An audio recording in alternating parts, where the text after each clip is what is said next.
Aleppo के जाबरी square पर हयात का हमला हो गया है।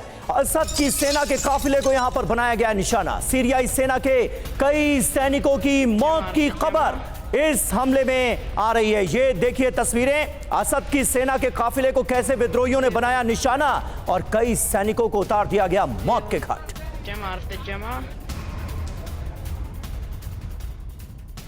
और इधर अलेप्पो प्रांत का बनाया गया है नया गवर्नर। पहली बार अपने ऑफिस में दिखे नए गवर्नर।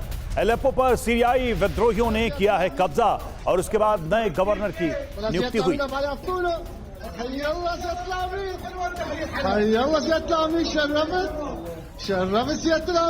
तो नए गवर्नर के अपॉइंटमेंट पर ये तस्वीरें सामने आई हैं और देखिए किस तरह से शहरों पर नियंत्रण होने के बाद वहां की तस्वीरें बदल जाती हैं। ये दिखाई आपको दे रहा है, हाथ में बंदूक है और मिठाई भी खिलाई जा रही है नई नियुक्ति को लेकर। और दूसरी तरफ उसी बंदूक से आपने देखा कि बशर अल असद की फोटो पर वार करते हुए ये नए गवर्नर साहब नजर आ रहे।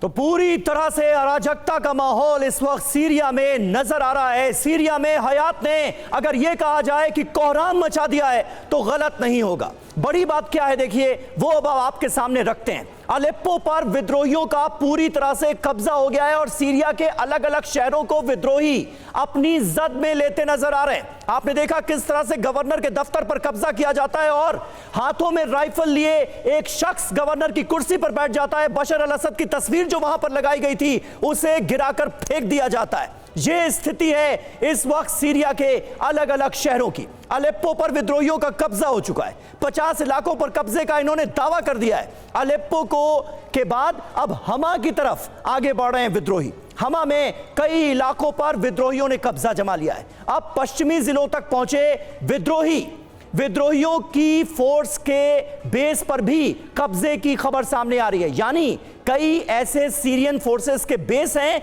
जिन पर कब्जा जमा लिया गया है। कल ही हमने आपको तस्वीर दिखाई थी कि एक एयरबेस पूरी तरह से विद्रोहियों के कब्जे में आ गया और जो फाइटर जेट्स वहां पर खड़े हुए थे, पार्क किए गए थे, उनको अपने कब्जे में विद्रोहियों ने ले लिया। कई जगहों पर असद की सेना पिछड़ रही है।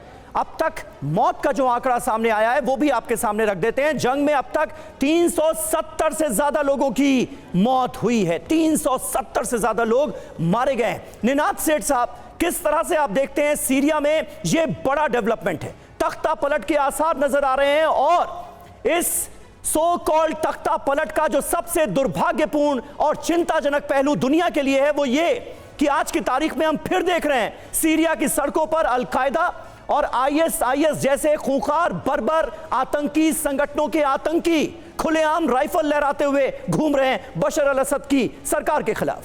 आपने बिल्कुल ठीक कहा। ये जो है एक सीरिया के गृह युद्ध का ही एंगल है। शिया सुन्नी एंगल सबसे बड़ा है। एक सुन्नी काउंटर अटैक हुआ है जो ईरान के प्रॉक्सीज थे और जो बशर अल को सपोर्ट कर रहे थे, उनके लिए खतरनाक अचानक हार हुई है। इसमें 3 पहलू हैं। पहली बात, ये शम्स तहरीर जो ग्रुप है वो आईसिस का हिस्सा, इस्लामिक स्टेट का हिस्सा है। इसका मतलब दुनिया भर के लिए खतरा है, सिर्फ सीरिया के लिए, ईरान के लिए और सॉरी इजराइल के लिए, अमेरिका के लिए नहीं है, पूरी दुनिया के लिए खतरा है। दूसरा एस्पेक्ट इसमें यह है कि इजराइल सीरिया में आप जीत सकते हैं पर सीरिया को होल्ड करना बड़ा मुश्किल होता है। पहले भी उन्होंने अलेप्पो में जीत दायर की थी 6 साल पहले और वो हार गए थे। तो सीरिया की जो टोपोग्राफी है, सीरिया का जो बैलेंस ऑफ पावर है वो ऐसा है कि जरूरी नहीं है कि अभी वो जीते हैं तो वो राज भी कर सकेंगे। मुझको लगता है कि अगले 48 घंटे बड़े जरूरी है क्योंकि हामा प्रोविंस में अगर वो जीते हैं तो रूस की जो नौसेना है उसके युद्धपोत वहां खड़े हैं, उनको कट ऑफ कर सकते हैं।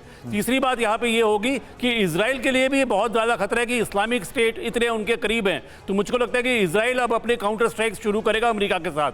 तो ये गेम अभी शुरू हुई है, खत्म नहीं हुई है और इसमें सबसे बड़ा खतरा दुनिया भर के लिए है। नहीं, आप क्या कह रहे हैं? मतलब इजराइल शुरू करेगा काउंटर स्ट्राइक आईसिस के आतंकवादियों के खिलाफ? जी, वो बशर अल असद को नहीं, लेकिन यहां तो आईसिस और अलकायदा के जो आतंकी हैं वो अमेरिका के प्यादे बन के घूम रहे हैं सीरिया के अंदर। इस वक्त हमें ऐसा लग रहा है, लेकिन उनको जीतने भी नहीं देना। प्यादे को आप जीतने नहीं दे सकते, उनको भी रोकना होता है। तो मेरे को लगता है कि वो अब उन्हीं के तरफ निशाना बनाएंगे, क्योंकि अगर वो जीत जाते तो ISIS वापस आ जाता है। यानी आपकी बात को अगर समझा जाए तो किसी बड़े प्लान का ये एक छोटा सा हिस्सा नजर आ रहा है अभी, जो इस तरह के विद्रोहियों को इन्वॉल्व किया है अमेरिकन बैकअप के साथ, इजराइल के बैकअप के साथ।